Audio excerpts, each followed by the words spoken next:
Ассалаумағалейкум туғандар, қандайсыздар? Назарыңыздарда қайырлы эле базар жоқ каналы. Бүгін 14 июль 2023 жыл. Мен Бишкек шаарынын түштүк тарабы микрорайон Асанбайда жүрөм туғандар. Ушул жактан бир бөлмөлүү сатылуучу квартира бар экен. Ошол квартира жөнүндө силерге маалымат берейин дегем. Биринчи болуп баруу жолун түшүндүрөйүн. Азыр мен турган жер Южный магистралдын жээгинде турам туғандар. Сатылуучу квартирасынын дареги ошол магистралдын жээгинен көрүнүп турат. Бул көп кабаттуу үйдө дареги Токонбаева 5Б дарегинде жайгашкан. Анан дагы эмне маалымат? Бул жерден шаардын бурч-бурчуна көптөгөн эле маршрутка, троллейбус, автобустар менен бара аласыздар. Район шаардын түштүк тарабында жайгашкан. Негизинен ушул Бишкек шаарынын түштүк тарабы бир аз жакшы бааланат дешет көпчүлүк. Мына ушундай тугандар. Эми барып калган маалыматты бир чекеден берейин. Силер лайктан басып, өз оюңуздарды комментарийге жазып, жана күн сайын Бишкек шаары Чүй областына сатылуучу үй квартираларды көрүңүздөр келсе, подписаться баскычын басып кетиңиздер. Южный магистралдан бир аз эле түштүктү карай жүрсөңүздөр, оң тараптан акей Токонбаев 5Б дарегинде өйкө чарштагы бир бөлмөлүү квартира жайгашкан, көп кабаттуу үйдө жайгашкан акей. Бул акей коргосу тугандар. Парковка түндүк тарабында, бул жагында Балдар районунун аянтчасы, бир бөлмөлүү квартира тугандарынакей. Киргенсиздерде көп кабаттуу үйдүн түштүк тарабындагы бул подъездде жайгашкан. Бул подъездде. Анан бул жагында Балдар районунун аянтчасы бар экен. Ал тараптары брусчатка, жана мына парковкалар. Бул аянтчасы. Дагы эмне маалымат? Бул 10 кабаттуу үйдүн 7-кабатында сатылуучу квартирабыз жайгашкан. Эми кирип аз калган маалыматты бир чекеден берейин силерге. Мынакей тугандар, бул бир бөлмөлүү сатылуучу квартирабыздын кире бериши, коридор. Мынакей көрүп тургансыздар, ремонт жалпысынан 45 квадрат метр. Тих паспортунда фактически 48 квадрат метрдей бар экен тугандар. Так, андан ары кире берип оң тарапка карай жүрсөк, бул биринчи бөлмөсү.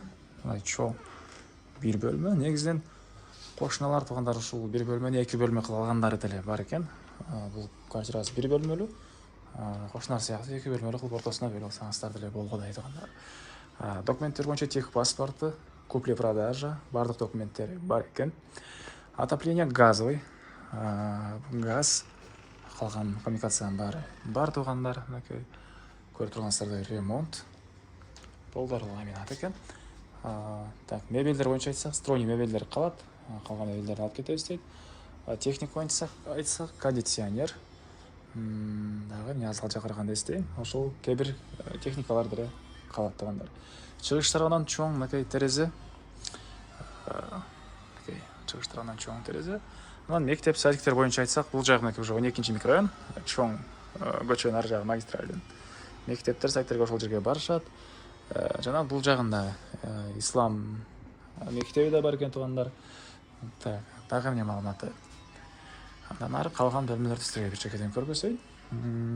Курулуш компания НБК курулуш компаниясы. Так, 10 кабаттуу үйдүн 7-кабатында жайгашкан. Жана бул кухня тугандар. Көрүп тургансыздар, кухня мебелдер. Алар деле калат. Так, раковина тосуп чыгарылган тугандар мынакей. Андан ары бул жагында лоджия дейсиз, балкон дейсизби? Мынакей ушундай жайы.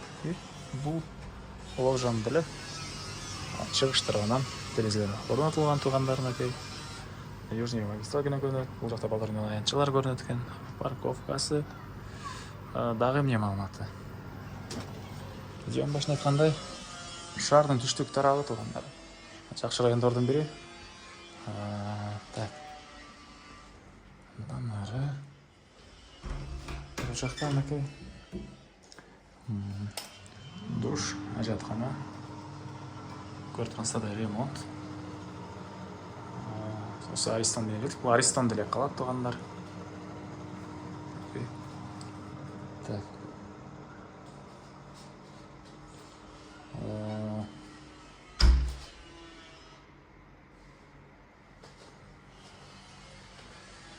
Так. Бұл бір бөлмелі квартирасының бағасы туғандар $60.000 сұрап тұр. Квартира иелері адамдарға сөйлесуге болады. Иелерінің номерін мен экранға есептелдеп қалдырам туғандар. Соны қол сөйлесіп көріңіздер, сөйлесуге болады. Анан достарменен, группалармен бұл видеоны сіздер бөліссеңіздер, мага бұл квартира иесіне чоң жардам берген боласыздар. Анда мен сіздерменен қоштасамын. Кейінгі шығарышқа чейин туғандар. Саламатта қалыңыздар.